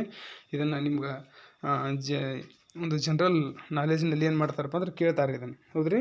ತುರ್ತು ಸೇವೆಗೆ ಸಂಬಂಧಿಸಿದಂತೆ ಯಾವ ಆಸ್ಪತ್ರೆಗಳಿಗೆ ಕೇಂದ್ರ ಸರ್ಕಾರ ಕಾಯಕಲ್ಪ ಪ್ರಶಸ್ತಿಯನ್ನು ನೀಡಿತು? 3ರಲ್ಲಿ ಈ 3 ಆಸ್ಪತ್ರೆ, ಒಂದು ವಿಕ್ಟೋರಿಯಾ, ಒಂದು ರಾಜೀವ್ ಗಾಂಧಿ, ಒಂದು ಜಿಲ್ಲಾ ಆಸ್ಪತ್ರೆ ಬಳ್ಳಾರಿ, ಅವೆರಡು ಅಂತೂ ಬೆಂಗಳೂರು. ಇವು ನಿಮ್ಗೆ ಗೊತ್ತಾಗ್ಬಿಡ್ತದೆ. ಇಷ್ಟು ನಿಮ್ಗೆ ಅವಶ್ಯಕವಾಗಿ ಗೊತ್ತಾಗ್ತದೆ, ನೆನ್ಪಿಟ್ಕೊಳ್ರಿ. ಇವು ಆಸ್ಪತ್ರೆಗೆ ಸಂಬಂಧಿಸಿದಂತೆ ಈ ರೀತಿ ಪ್ರಶ್ನೆಗಳು ಜನರಲ್ ಆಗಿ ಬರುತ್ತೆ. ಇದು ನಿಮ್ಗೆ ಗೊತ್ತಿರಬೇಕು. ಸೊ ಇಲ್ಲಿ ನಿಮ್ಗೆ ಇನ್ನೂ ಒಂದು ಏನಪ್ಪ ಅಂದರೆ ಹೆಣ್ಣುಮಕ್ಕಳ ಒಂದು ವಿವಾಹದ ವಯಸ್ಸಿನ ವಿಚಾರದಲ್ಲಿ ನಿಮ್ಗೆ ಆಲ್ಮೋಸ್ಟ್ ಆಗಿ ಗೊತ್ತಿದೆ. ಇಲ್ಲಿ ಒಂದು ಶಾರದಾ ಕಾಯ್ದೆ ಈಗ ಸದ್ಯ ಪ್ರಸ್ತುತವಾಗಿ ನಮ್ಮ ಭಾರತ ದೇಶದಲ್ಲಿ ಒಂದು ಹೆಣ್ಣು ಮದುವೆ ಆಗಬೇಕಾದ್ರೆ ವಿವಾಹವಾಗಬೇಕಾದ್ರೆ 18 ವರ್ಷವಾಗಬೇಕು, ಗಂಡಿಗೆ 21 ವರ್ಷವಾಗಬೇಕು. ಈ ಒಂದು ಯೋಜನೆ ಇಂತಹ ಒಂದು ಕಾಯ್ದೆಯನ್ನು ಜಾರಿಗೆ ತಂದಂಥ ಒಂದು ಇದಕ್ಕೊಂದು ಹೆಸರಿದೆ. ಹೆಣ್ಣಿಗೆ 18 ಗಂಡಿಗೆ 21 ವಯಸ್ಸು ಅಂತಂದು. ಅದು ಯಾವ ಕಾಯ್ದೆಪ್ಪ ಅಂದ್ರೆ ಶಾರದಾ ಕಾಯ್ದೆ ಅಂತ ಕರೀತಾರೆ. ಅದನ್ನು ನಿಮಗೆ ನೆನಪಿರ್ಬೇಕದು ಹೌದು. ಶಾರದಾ ಕಾಯ್ದೆ 18 ವರ್ಷ ಹೆಣ್ಣಿಗೆ 21 ವರ್ಷ ಗಂಡಿಗೆ ಮದುವೆ ಆಗಬೇಕಂದ್ರೆ ವಿವಾಹವಾಗಬೇಕಾದ್ರೆ ಹೌದ್ರಿ. ಇಂತಹ ಈ ಕಾಯ್ದೆ ಪ್ರಸ್ತುತವಾಗಿ ನಮ್ಮ ಭಾರತ ದೇಶದಲ್ಲಿ ವಿವಾಹವಾಗುವತಕ್ಕಂಥ ಕಾಯ್ದೆ ಯಾವುದು? ಶಾರದಾ ಕಾಯ್ದೆ. ನೆನ್ಪಿಟ್ಕೊಳ್ರಿ ಹೌದ್ರಿ. 18 ವರ್ಷ 21 ವರ್ಷ ಮದುವೆ ವಯಸ್ಸು ನಮ್ಮ ಒಂದು ಸಂವಿಧಾನದಲ್ಲಿ ಏನು ಮಾಡಿದಾರಪ್ಪ ಅಂದ್ರೆ ಅದನ್ನು ತಿದ್ದುಪಡಿ ಮಾಡಿದ್ದಾರೆ ಮತ್ತು ಕೇಂದ್ರ ಸರ್ಕಾರ ಅದನ್ನು ಘೋಷಣೆಯನ್ನು ಹೊರಡಿಸಿದೆ. ಪ್ರಸ್ತುತವಾಗಿ ಈಗ ಜಾರಿಗೆ ಇದೆ. ಏನಪ್ಪ ಅಂದರೆ 18 ವರ್ಷ ಹೆಣ್ಣಿಗಾಗಿರಬೇಕು, 21 ವರ್ಷ ಗಂಡಿಗಾಗಿರಬೇಕು. ಇದು ಯಾವ ಒಂದು ಕಾಯ್ದೆ? ಶಾರದಾ ಕಾಯ್ದೆ. ನೆನ್ಪಿಟ್ಕೊಳ್ರಿ. ಓಕೆ, ಇದು ಯಾವ ಕಾಯ್ದೆ? ಶಾರದಾ ಕಾಯ್ದೆ. ಅದಕ್ಕೆ ಈ ಹೆಣ್ಣು ಮಕ್ಕಳ ವಯಸ್ಸಿನ ವಿಚಾರದಲ್ಲಿ ಕೇಂದ್ರ ಸರ್ಕಾರ ಇತ್ತೀಚೆಗೆ ಹೊಸ ಕ್ರಮಗಳನ್ನು ನಡೆಸಲಿಕ್ಕೆ ಪ್ರಾರಂಭಿಸಿದೆ ಹೌದ್ರಿ. ಸೊ ಇಂದು ಲೋಕಸಭೆ ಮತ್ತು ರಾಜ್ಯಸಭೆಯಲ್ಲಿ ಈಗ ಆಲ್ರೆಡಿ ಏನಾಗಿದೆಪ್ಪ ಅಂದ್ರೆ ಅದು ಚರ್ಚೆಯನ್ನು ನಡೀತಾ ಇದೆ ಹೌದ್ರಿ. ಇನ್ನೂ ಅದನ್ನು ಏನು ಮಾಡಿಲ್ಲಪ್ಪ ಅಂದ್ರೆ ಒಂದು ಶಾಸನವಾಗಿ ರಚನೆ ಮಾಡಿಲ್ಲ, ಅದನ್ನು ನಡೀತಾ ಇದೆ ಹೌದ್ರಿ. ಸೊ ಈಗ ಈ ಹೊಸ ನಿಯಮದ ಪ್ರಕಾರ ಈಗಿನ ಹೆಣ್ಣಿಗೆ ಏನಾಗಿದೆಪ್ಪ ಅಂದ್ರೆ 18 ವರ್ಷ ಗಂಡಿಗೆ 21 ವರ್ಷ ಅನ್ನುವತಕ್ಕಂಥದ್ದನ್ನು ಏರಿಸಿತ್ತು ಹೊಸ ನಿಯಮಾವಳಿ ಪ್ರಕಾರ ಹೌದ್ರಿ. ಸೊ ಅದು ಶಾರದಾ ಕಾಯ್ದೆ ಆಯಿತು. ಇದರೊಂದಿಗೆ ಸುಮಾರು 70 ವರ್ಷಗಳ ಹಿಂದಿನ ಶಾರದಾ ಕಾಯ್ದೆಯನ್ನು ತಿದ್ದುಪಡಿ ಮಾಡಲಾಗ್ತದೆ ಈಗ ಹೌದ್ರಿ. ಸುಮಾರು 70 ವರ್ಷಗಳ ಒಂದು ಕಾಯ್ದೆಯನ್ನು ತಿದ್ದುಪಡಿ ಮಾಡಲಾಗ್ತದೆ. ಅಂದರೆ ದೇಶದಲ್ಲಿ 1929ರಲ್ಲೇ ಏನು ಮಾಡಿದ್ರಪ್ಪ ಅಂದರೆ ಮದುವೆ ವಯಸ್ಸನ್ನು ನಿಗದಿಪಡಿಸುವತಕ್ಕಂಥ ಕಾಯ್ದೆಗಳು ಇದ್ದರೂ, ಅಂದರೆ 1929ರಲ್ಲಿ ಇತ್ತು, ಅಂದರೆ ಹೆಣ್ಣಿಗೆಷ್ಟು ಗಂಡಿಗೆಷ್ಟು ಅನ್ನುವತಕ್ಕಂಥ ಕಾಯ್ದೆ ಮಾಡಬೇಕನ್ನೋದು ಇದ್ದರೂ ಸಹ ಅದನ್ನು ಗಂಭೀರವಾಗಿ ಯಾವ ಯೋಜನೆಗಳು ಜಾರಿಗೆ ಬರಲಿಲ್ಲ. ಅಂದಿನ ಸರ್ಕಾರಗಳು ಪರಿಗಣಿಸಲಿಲ್ಲ. ಆದರೆ ಈ 1875ನೇ ಇಸ್ವಿದಲ್ಲಿ, ಹೌದ್ರಿ, ಎಷ್ಟು ರೀ, ಈ 1875ನೇ ಇಸ್ವಿಯಲ್ಲಿ ಇಂಡಿಯನ್ ಮೆಜಾರಿಟಿ ಕಾಯ್ದೆ ಪ್ರಕಾರ, ಹೌದ್ರಿ, ಏನ್ರಿ, ಇಂಡಿಯನ್ ಮೆಜಾರಿಟಿ ಕಾಯ್ದೆ ಪ್ರಕಾರ, ನೆನ್ಪಿಟ್ಕೊಳ್ರಿ, ಇಂಡಿಯನ್ ಮೆಜಾರಿಟಿ ಕಾಯ್ದೆ ಪ್ರಕಾರ 18 ವರ್ಷ ತುಂಬಿದ ನಂತರವೇ ವ್ಯಕ್ತಿ ವಯಸ್ಸನ್ನಾಗುತ್ತಾನೆ. ಇದು ಕ್ವಶನ್, ನೆನ್ಪಿಟ್ಕೊಳ್ರಿ, ಹೌದ್ರಿ. ಪ್ರತಿಯೊಬ್ಬ ವ್ಯಕ್ತಿ 18 ವರ್ಷ ತುಂಬಿದ ನಂತರ ಒಬ್ಬ ವ್ಯಕ್ತಿ ವಯಸ್ಕನಾಗುತ್ತಾನೆ, ಹೌದ್ರಿ. 18 ವರ್ಷ ತುಂಬಿದ ನಂತರ ಒಬ್ಬ ವ್ಯಕ್ತಿ ವಯಸ್ಕನಾಗುತ್ತಾನೆ ಅನ್ನುವಂಥದ್ದು ಯಾವ ಕಾಯ್ದೆ ಪ್ರಕಾರ? ಒಬ್ಬ ವ್ಯಕ್ತಿ 18 ವರ್ಷದ ನಂತರ ತುಂಬಿದ ನಂತರ ವಯಸ್ಕನಾಗುತ್ತಾನೆ, ಇದು ಯಾವ ಕಾಯ್ದೆ ಹೇಳ್ತದಪ್ಪ ಅಂದ್ರೆ ಇಂಡಿಯನ್ ಮೆಜಾರಿಟಿ ಕಾಯ್ದೆ, ಹೌದ್ರಿ. ಇಂಡಿಯನ್ ಮೆಜಾರಿಟಿ ಕಾಯ್ದೆ ಪ್ರಕಾರ ಕಾಯ್ದೆ ಏನು ಹೇಳ್ತದೆ ಅಂದ್ರೆ ಒಬ್ಬ 18 ವರ್ಷ ತುಂಬಿದ ನಂತರ ಒಬ್ಬ ವ್ಯಕ್ತಿ ವಯಸ್ಕನಾಗ್ತಾನೆ, ಹೌದ್ರಿ. ಸೊ ಮುಂದೆ ಭಾರತದಲ್ಲಿ ಮೊದಲ ಬಾರಿಗೆ 1961ನೇ ಇಸ್ವಿದಲ್ಲಿ, ನೆನ್ಪಿಟ್ಕೊಳ್ರಿ, ಭಾರತ ದೇಶದಲ್ಲಿ ಮೊದಲ ಬಾರಿಗೆ 1961ನೇ ಇಸ್ವಿಯಲ್ಲಿ, ಹೌದ್ರಿ, ಈ 1961ರಲ್ಲಿ ಹೆಣ್ಣು ಮಕ್ಕಳ ಕನಿಷ್ಠ ಮದುವೆ ವಯಸ್ಸನ್ನು 18ಕ್ಕೆ ನಿರ್ಧಾರ ಮಾಡಿದರು, ನೆನ್ಪಿಟ್ಕೊಳ್ರಿ. ಹಾಗಾದ್ರೆ ಹೆಣ್ಣು ಮಕ್ಕಳ ಮದುವೆಯ ವಯಸ್ಸನ್ನು 18 ಎಂದು ನಿರ್ಧಾರ ಮಾಡಿರುವತಕ್ಕಂಥದ್ದು, ಹೆಣ್ಣು ಮಕ್ಕಳ ಮದುವೆ ವಯಸ್ಸು 18 ವರ್ಷ ಆಗಿರಬೇಕು ಅನ್ನುವತಕ್ಕಂಥದ್ದನ್ನು ಶಾಸನವನ್ನು ಜಾರಿಗೆ ತಂದದ್ದು ಯಾವಾಗಪ್ಪ ಅಂದ್ರೆ 1961ನೇ ಇಸ್ವಿದಾಗ ಜಾರಿಗೆ ತಂದರು, ನೆನ್ಪಿಟ್ಕೊಳ್ರಿ. 1961ನೇ ಇಸ್ವಿಯಲ್ಲಿ ಹೆಣ್ಣು ಮಕ್ಕಳಿಗೆ 18 ವರ್ಷ ಆಗಿರಬೇಕು ಅನ್ನುವತಕ್ಕಂಥ ಕಾಯ್ದೆಯನ್ನು ಜಾರಿಗೆ ತಂದರು. ಇದು ಶಾರದಾ ಕಾಯ್ದೆ ಅಂತ ಪ್ರಚಲಿತವಾಯಿತು, ನೆನ್ಪಿಟ್ಕೊಳ್ರಿ, ಹೌದ್ರಿ. ಶಾರದಾ ಕಾಯ್ದೆ ಹೆಣ್ಣು ಮಕ್ಕಳಿಗೆ 18 ವರ್ಷ ಮದುವೆ ವಯಸ್ಸು ಎಂದು ನಿರ್ಧಾರ ಮಾಡಿದರು. ಎಷ್ಟರಲ್ಲಿ? 1961ನೇ ಇಸ್ವಿಯಲ್ಲಿ ಹೆಣ್ಣು ಮಕ್ಕಳಿಗೆ ಮದುವೆ ವಯಸ್ಸು 18 ಎಂದು ನಿರ್ಧಾರಪಡಿಸಲಾಯಿತು. ಈ ಕಾಯ್ದೆ ಏನೆಂದು ನಾಮಕರಣವನ್ನು ಯಾವ ಹೆಸರನ್ನು ನಾಮವನ್ನು ಪಡೀತಪ್ಪ ಅಂದ್ರೆ ಇದು ಶಾರದಾ ಕಾಯ್ದೆ ಅನ್ನುವತಕ್ಕಂಥ ಒಂದು ನಾಮವನ್ನು ಪಡ್ಕೊಳ್ತು. ಹೀಗಾಗಿ ಶಾರದಾ ಕಾಯ್ದೆ 18 ವರ್ಷ ಮದುವೆ ವಯಸ್ಸಿನ ಬಗ್ಗೆ ಹೇಳ್ತದೆ. ಇದಿಷ್ಟು ನಿಮಗೆ ಗೊತ್ತಿರಬೇಕು. ಸೊ ಇನ್ನು ಅದೇ ರೀತಿಯಾಗಿ ಬಂದಾಗ ಇಲ್ಲಿ ನಾವು ಅತಿ ಮುಖ್ಯವಾಗಿ ಅಕ್ಟೋಬರ್ 7, ಹೌದ್ರಿ. ಸೊ ಈ ಅಕ್ಟೋಬರ್ 7ರಂದು ವಿಶ್ವ ಹತ್ತಿ ದಿನಾಚರಣೆ ಅಂತಂದು ಏನಾಗಿದೆಪ್ಪ ಅಂದ್ರೆ ಒಂದು ಲೋಗೋವನ್ನು ಬಿಡುಗಡೆ ಮಾಡಿದ್ರು, ನೆನ್ಪಿಟ್ಕೊಳ್ರಿ, ಹೌದ್ರಿ. ಪ್ರಥಮವಾಗಿ ಇದನ್ನು ನಿಮಗೆ ಗಮನಿಸಬೇಕು. ಇದು ಈಗಿನ ಒಂದು ಪ್ರಚಲಿತವಾಗಿರುವಂಥದ್ದು, ಇದು ನಿಮ್ಮ ನೆನಪಿಗಿರಬೇಕಾಗ್ತದೆ, ಹೌದ್ರಿ, ಅವಶ್ಯಕವಾಗಿ, ಹೌದ್ರಿ. ಇದು ಬಹಳ ಉಪಯೋಗ. ಅಕ್ಟೋಬರ್ 7, ಹೌದ್ರಿ, ಅಕ್ಟೋಬರ್ 7ನೇ ತಾರೀಕನ್ನು ಏನು ಮಾಡ್ತಾರಪ್ಪ ಅಂದ್ರೆ ಇಡೀ ವಿಶ್ವಾದ್ಯಂತ ವಿಶ್ವ ಹತ್ತಿ ದಿನಾಚರಣೆ. ಯಾಕಂದ್ರೆ ಹತ್ತಿಗೆ ಸಂಬಂಧಪಟ್ಟಂತೆ ನಿಮ್ಗೆ ಗೊತ್ತಾಗ್ಬಿಟ್ಟಿದೆ, ಇತಿಹಾಸದಲ್ಲಿ ಕಲಿತು ಬಿಟ್ಟಿದ್ದಾರೆ. ಯಾಕಂದ್ರೆ ನಮ್ಮ ದೇಶದಲ್ಲಿ ಮೊದಲು ಹತ್ತಿ ಒಂದು ಅತ್ಯಂತ ಪ್ರಮುಖವಾದಂಥ ಉತ್ಪಾದನೆ ಆಗಿತ್ತು, ಸಾಂಬಾರು ಪದಾರ್ಥ ಮತ್ತು ಹತ್ತಿಗಳು. ಆಗಿನ ಸಂದರ್ಭದಲ್ಲಿ ಹತ್ತಿಯನ್ನು ಬೆಳೆದು ಅದರಿಂದ ಬಟ್ಟೆಗಳನ್ನು ತಯಾರಿಸಿ ಮಾರಾಟ ಮಾಡೋದು ಮೊದಲಿಂದಲೂ ಸಹ ಇದ್ದಂಥದ್ದು, ಹೌದ್ರಿ. ಸೊ ಹೀಗಾಗಿ ಅಕ್ಟೋಬರ್ 7ರಂದು ವಿಶ್ವ ಹತ್ತಿ ದಿನಾಚರಣೆ ಅಂತಂದು ಭಾರತೀಯ ಹತ್ತಿಯ ಒಂದು ಬ್ರ್ಯಾಂಡ್ ಲೋಗೋವನ್ನು ಬಿಡುಗಡೆ ಮಾಡಿದೆ, ಹೌದ್ರಿ. ಅಂದ್ರೆ ಹತ್ತಿಗೆ ಸಂಬಂಧಪಟ್ಟಂಥ ಏನು ಒಂದು ಕಮ್ಯುನಿಸ್ಟ್ಗಳದಲ್ಲ ಅವು ಏನಾಗಿದೆ ಒಂದು ಲೋಗೋವನ್ನು ಬಿಡುಗಡೆ ಮಾಡಿದೆ. ಅದಕ್ಕೆ ಇದನ್ನು ನೆನ್ಪಿಟ್ಕೋಬೇಕು. ಇದು ಈ ಚಿತ್ರವನ್ನು ಕೊಡ್ತಾರೆ ನಿಮಗೆ ಎಲ್ಲರೂ, ಹೌದ್ರಿ. ಈ ಚಿತ್ರವನ್ನು ಕೊಟ್ಟು ಇದು ಯಾವುದರ ಲೋಗೋ? 2020ರಲ್ಲಿ ಈ ಲೋಗೋ ಬಿಡುಗಡೆಯಾಗಿದೆ. ಇದು ಅಕ್ಟೋಬರ್ 7ಕ್ಕೆ, ನೆನ್ಪಿಟ್ಕೊಳ್ರಿ. ಈ ಚಿತ್ರದಲ್ಲಿರುವತಕ್ಕಂಥ ಒಂದು ಲೋಗೋ ಯಾವುದು ಅಂದರೆ ಈ ಚಿತ್ರ ಯಾವುದಕ್ಕೆ ಸಂಬಂಧಪಟ್ಟಿದೆ? ಹತ್ತಿಗೆ ಸಂಬಂಧಪಟ್ಟಿದೆ, ನೆನ್ಪಿಟ್ಕೊಳ್ರಿ. ಯಾವುದಕ್ಕೆ ರೀ? ಹತ್ತಿಗೆ ಸಂಬಂಧಪಟ್ಟಿರುವಂಥದ್ದು. ಇದು ನಿಮ್ಮ ಗಮನಕ್ಕೆ ಇರಬೇಕು, ಹೌದ್ರಿ. ಈ ಚಿತ್ರ ಕಂಡ್ರೆ ನೆನ್ಪಿಟ್ಕೊಳ್ರಿ, ಹತ್ತಿಗೆ ಸಂಬಂಧಪಟ್ಟಂಥದ್ದು. ಅಕ್ಟೋಬರ್ 7 ವಿಶ್ವ ಹತ್ತಿ ದಿನಾಚರಣೆ ಅಂತಂದು ಆಚರಿಸ್ತೇವೆ ನಾವು, ಅಕ್ಟೋಬರ್ 7, ಹೌದ್ರಿ. ಇನ್ನು ಮುಂದೆ ವಿಶ್ವ ವ್ಯಾಪಾರ ಕ್ಷೇತ್ರದಲ್ಲಿ ಅಂದರೆ ವಿಶ್ವ ಮಟ್ಟದಲ್ಲಿ ಹತ್ತಿಗಳು ರಫ್ತಾಗ್ತವೆ ಒಂದು ರಾಷ್ಟ್ರದಿಂದ ಮತ್ತೊಂದು ರಾಷ್ಟ್ರಕ್ಕೆ, ಹೌದ್ರಿ. ಸೊ ಈ ವಿಶ್ವ ವ್ಯಾಪಾರ ಕ್ಷೇತ್ರದಲ್ಲಿ ಭಾರತೀಯ ಹತ್ತಿಯನ್ನು ನಾವು ಇಂಡಿಯನ್ ಏನು ಮಾಡ್ತಿದ್ವಿಪ್ಪ ಅಂದ್ರೆ ಅಲ್ಲಿ ನಮ್ಮ ಭಾರತ ದೇಶದ ಹತ್ತಿ ಅಂತಂದು ಮೊದಲಿಂದಲೂ ಕರಿತಿದ್ವಿ ನಮ್ಮ ಇಂಡಿಯಾದಲ್ಲಿ, ಹೌದ್ರಿ. ಸೊ ಈಗ ಅದನ್ನು ಒಂದು ಹೆಸರನ್ನು ಕೊಟ್ಟಿದ್ದಾರೆ, ಅದಕ್ಕೆ ಏನಪ್ಪ ಅಂದ್ರೆ ಕಸ್ತೂರಿ ಕಾಟನ್ ಓಕೆ, ಕಸ್ತೂರಿ ಕಾಟನ್ ಎಂದು ಯಾವ ದೇಶದ ಒಂದು ಹತ್ತಿಯನ್ನು ಕರೆಯುತ್ತಾರೆ? ಕಸ್ತೂರಿ ಕಾಟನ್ ಎಂದು ಭಾರತ ದೇಶದ ಹತ್ತಿಯನ್ನು ಕಸ್ತೂರಿ ಕಾಟನ್ ಎಂದು ಕರೆಯುತ್ತಾರೆ. ಅದೇ ಲೋಗೋದಲ್ಲಿರೋದು ಕಸ್ತೂರಿ ಕಾಟನ್. ಹೌದ್ರಿ, ಇನ್ನು ಮುಂದೆ ಹತ್ತಿ ವ್ಯಾಪಾರ ಏನೇ ಇದ್ದರೂ ಅದಕ್ಕೆ ಒಂದು ಹೆಸರಿನಿಂದ ಹತ್ತಿ ವ್ಯಾಪಾರ ಪ್ರಾರಂಭ ಆಗ್ತದೆ.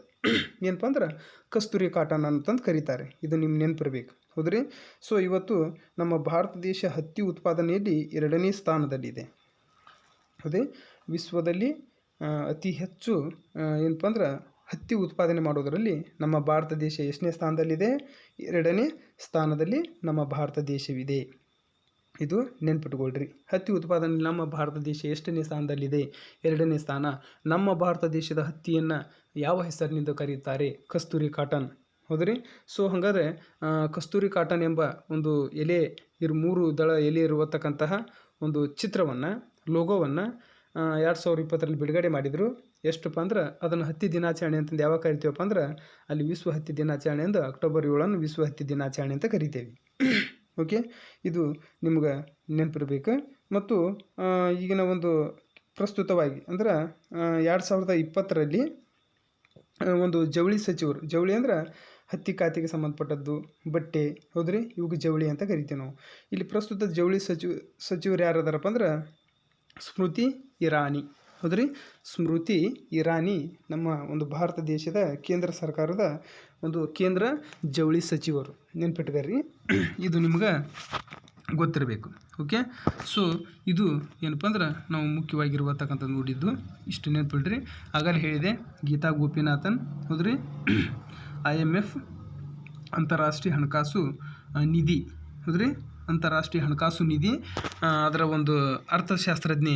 ಅಂತಾರಾಷ್ಟ್ರೀಯ ಹಣಕಾಸು ನಿಧಿ ಅರ್ಥಶಾಸ್ತ್ರಜ್ಞೆ ಯಾರು ಅಂದಾಗ ಅಲ್ಲಿ ಈಗಿನ ಒಂದು ಪ್ರಸ್ತುತ ಯಾರದಾರಪ್ಪ ಅಂದ್ರೆ ಗೀತಾ ಗೋಪಿನಾಥನ್. ಹೇಳಿದೆ ನಿಮ್ಗಾಗಲೇ. ಹೌದ್ರಿ, ಗೀತಾ ಗೋಪಿನಾಥನ್ ಇವರು ಒಬ್ಬ ಸಮಾಜಶಾಸ್ತ್ರಜ್ಞೆ ಮತ್ತು ಅರ್ಥಶಾಸ್ತ್ರಜ್ಞನೂ ಹೌದು. ಹೌದ್ರಿ, ಸೊ ಹಾಗಾದರೆ ಇದರ ಒಂದು IMF ಅಂತಾರಾಷ್ಟ್ರೀಯ ಹಣಕಾಸು ನಿಧಿ ಇದರ ಒಂದು ಪ್ರಧಾನ ಕಚೇರಿಯಲ್ಲಿದೆಪ್ಪ ಅಂದ್ರೆ ಒಂದು ವಾಷಿಂಗ್ಟನ್ DC. ಹೌದ್ರಿ, ಇದು ವಾಷಿಂಗ್ಟನ್ದಲ್ಲಿ ಏನಾಗ್ತದಪ್ಪ ಅಂದ್ರೆ ಇದರ ಪ್ರಧಾನ ಕಚೇರಿ ಕಂಡು ಬರ್ತದೆ.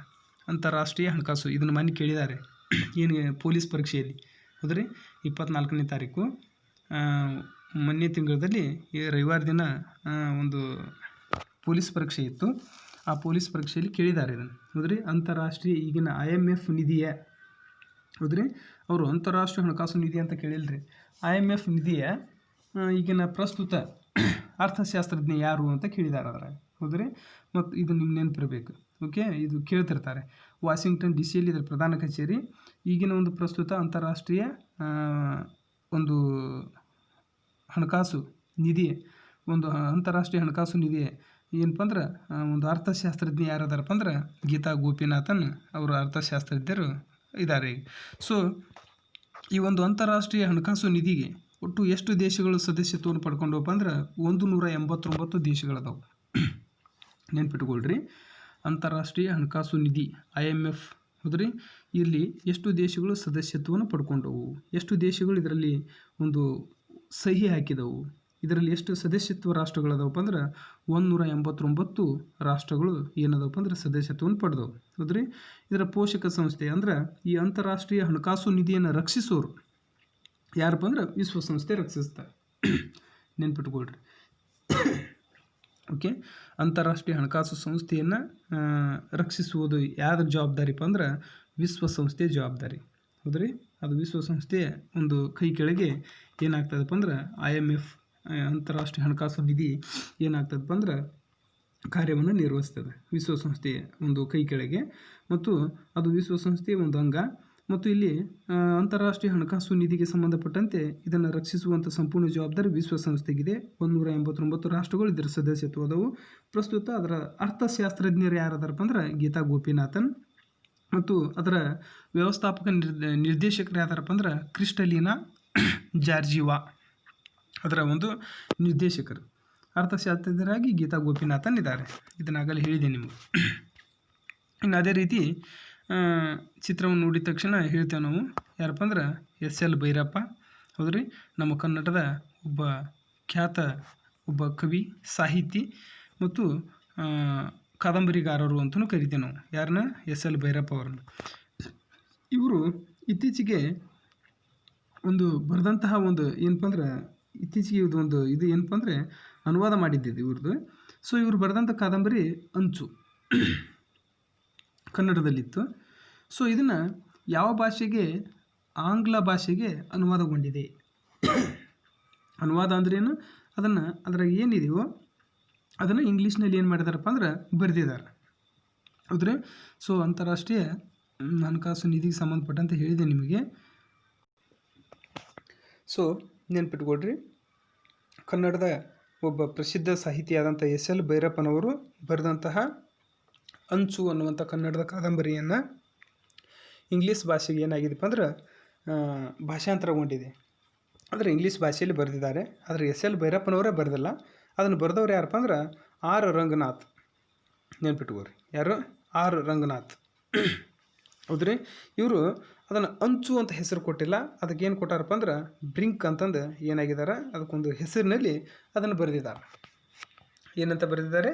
ಬ್ರಿಂಕ್ ಅನ್ನುವಂಥ ಹೆಸರಿನಲ್ಲಿ ಅನುವಾದ ಮಾಡಿದ್ದಾರೆ. ನೆನ್ಪಿಟ್ಕೊಳ್ರಿ, ಇತ್ತೀಚೆಗೆ ಎಸ್.ಎಲ್. ಭೈರಪ್ಪನವರು ಬರೆದಂತಹ ಕನ್ನಡದ ಅಂಚು ಕಾದಂಬರಿಯನ್ನು ಇಂಗ್ಲೀಷ್ ಭಾಷೆಗೆ ಭಾಷಾಂತರಿಸಿದವರು ಇಂಗ್ಲೀಷ್ ಭಾಷೆಯಲ್ಲಿ ಬರೆದಂಥವ್ರು ಯಾರಪ್ಪ ಅಂದ್ರೆ ಅಲ್ಲಿ ಆರ್ ರಘುನಾಥ್. ಹೌದ್ರಿ?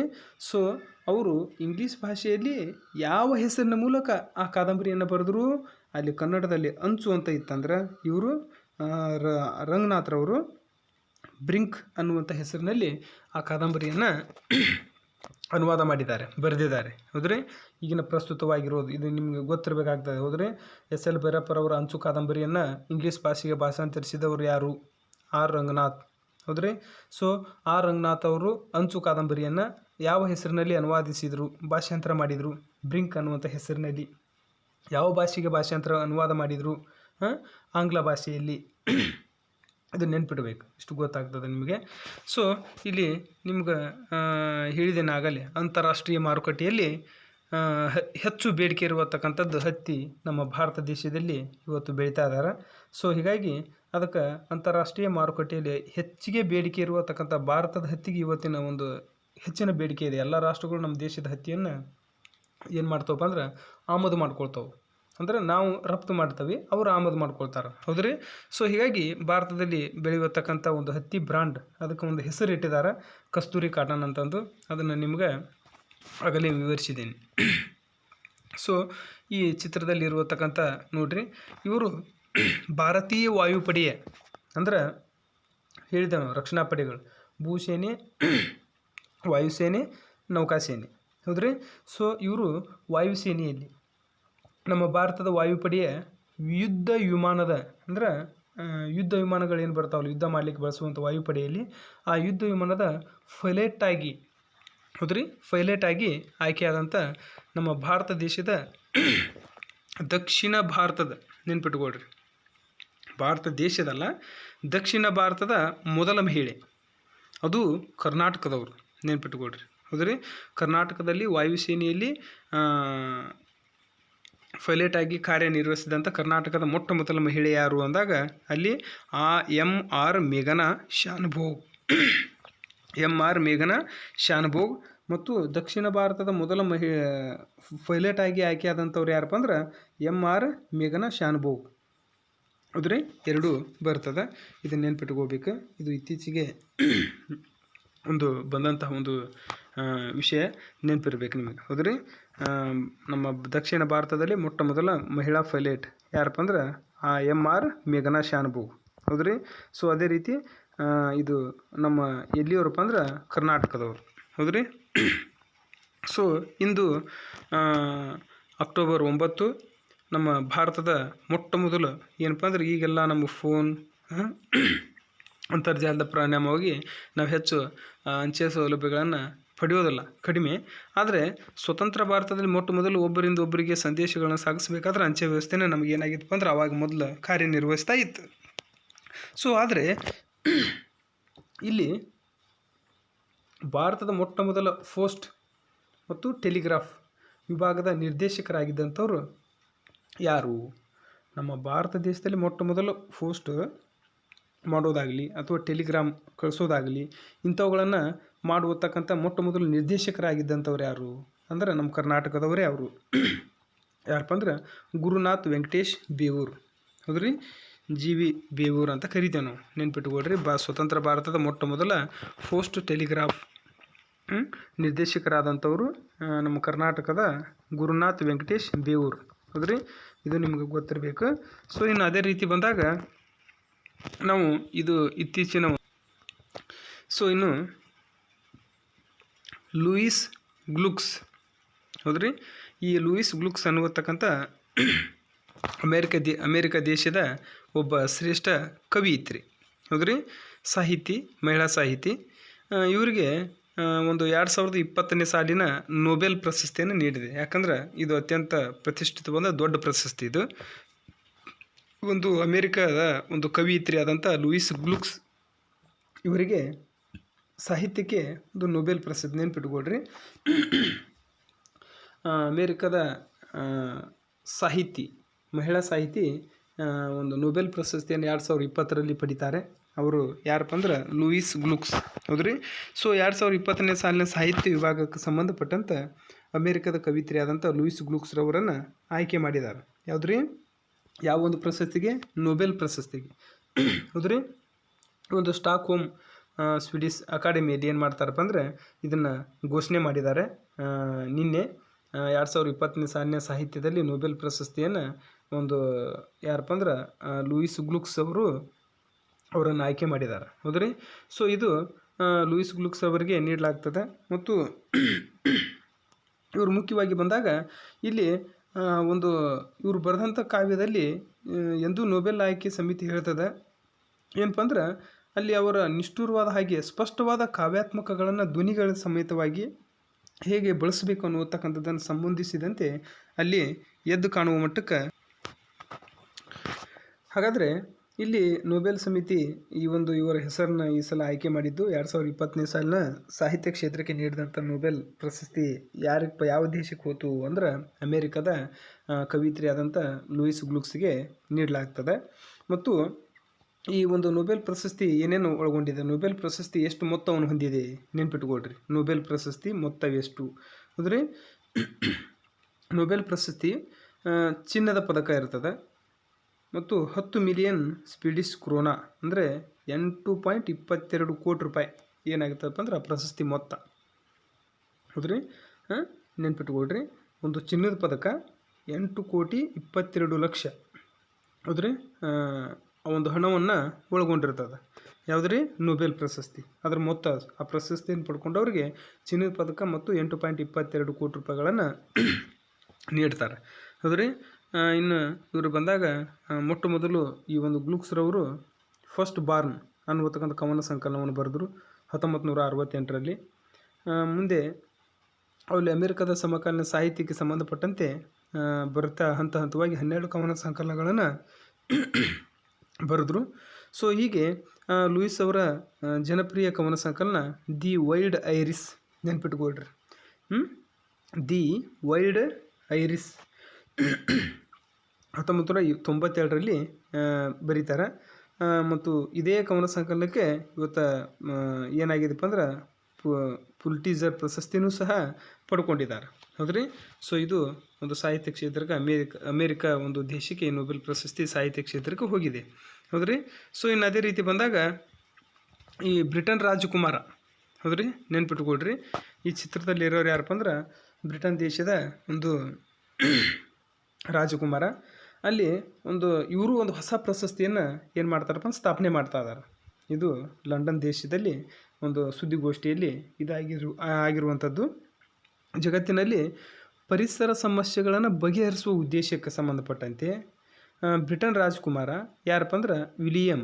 ಹೌದ್ರಿ, ಏನು ನೋಡ್ರಿ, ನೆನ್ಪಿಟ್ಕೊಳ್ಳಿ, ಬ್ರಿಟನ್ದ ರಾಜಕುಮಾರ ಯಾರಪ್ಪ ಅಂದ್ರೆ ವಿಲಿಯಂ. ಹೌದ್ರಿ, ಬ್ರಿಟನ್ ದೇಶದಲ್ಲಿ ಈಗೂ ಅಲ್ಲಿ ಒಂದು ರಾಜಕುಮಾರ ಅಂತಲೂ ಕರಿತೇವೆ ನಾವು. ಅಲ್ಲಿ ಆ ಬ್ರಿಟನ್ ರಾಜಕುಮಾರ ವಿಲಿಯಂ ಏನು ಮಾಡ್ಯಾರಪ್ಪ ಅಂದ್ರೆ ಘೋಷಣೆ ಮಾಡಿದ್ದಾರೆ. ಏನಪ್ಪ ಅಂದ್ರೆ ಈ ವರ್ಷದಲ್ಲಿ ಏನು ಮಾಡ್ತಾ ಇದ್ದಾರೆ, ಒಂದು ಹೊಸ ಪ್ರಶಸ್ತಿಯನ್ನು ನಿರ್ಮಾಣ ಮಾಡ್ತಾ ಇದ್ದಾರೆ, ಪರಿಸರ ಪ್ರಶಸ್ತಿ ಅಂತಂದು. ಹೌದ್ರಿ, ಇದು ನಿಮಗೆ ನೆನಪಿರಬೇಕು. ಈ ಮುಂದಿನ 10 ವರ್ಷಗಳ ಕಾಲ ಏನು ಮಾಡ್ತಾರಪ್ಪ ಅಂದ್ರೆ 10 ವರ್ಷಗಳ ಕಾಲ ಪ್ರತಿ 5 ಅರ್ತ್ ಶಾಟ್ ಪ್ರಶಸ್ತಿ ನೀಡಲಾಗ್ತದೆ. ಅಂದರೆ ಆ ಪ್ರಶಸ್ತಿ ಹೆಸರು ಏನಪ್ಪ ಅಂದ್ರೆ ಅರ್ತ್ ಶಾಟ್ ಪ್ರಶಸ್ತಿ. ನೆನ್ಪಿಟ್ಕೊಳ್ರಿ, ಅರ್ತ್ ಶಾಟ್ ಪ್ರಶಸ್ತಿ. ಹೌದ್ರಿ, ಈ ಒಂದು ಪ್ರತಿಯೊಂದು 5 ಪ್ರಶಸ್ತಿ ನೀಡ್ತಾರೆ. 10 ವರ್ಷದಾಗ 5 ಪ್ರಶಸ್ತಿ ನೀಡೋದು, ಇದು ನಿಮ್ಗೆ ನೆನಪಿರ್ಬೇಕು. ಎಷ್ಟು ವರ್ಷಗಳಪ್ಪ ಅಂದ್ರೆ 10 ವರ್ಷದಲ್ಲಿ ಒಟ್ಟು 5 ಪ್ರಶಸ್ತಿ ನೀಡೋದು. ಯಾವುದಪ್ಪ ಅಂದ್ರೆ ಅರ್ತ್ ಶಾಟ್ ಪ್ರಶಸ್ತಿ. ಈ ಪ್ರತಿ ಪ್ರಶಸ್ತಿಯು $1 ಮಿಲಿಯನ್ ಅಂದ್ರೆ 9.5 ಕೋಟಿ ರೂಪಾಯಿ ಈ ಪ್ರಶಸ್ತಿ ಮೊತ್ತ. ಅಂದ್ರೆ ನೊಬೆಲ್ ಪ್ರಶಸ್ತಿಗಿಂತ ಇದು ರೇಟ್ ಏನಾಯ್ತಪ್ಪ ಅಂದ್ರೆ ಹಣ ಹೆಚ್ಚಾಯ್ತು ಇದು. ಹೌದ್ರಿ, 9.5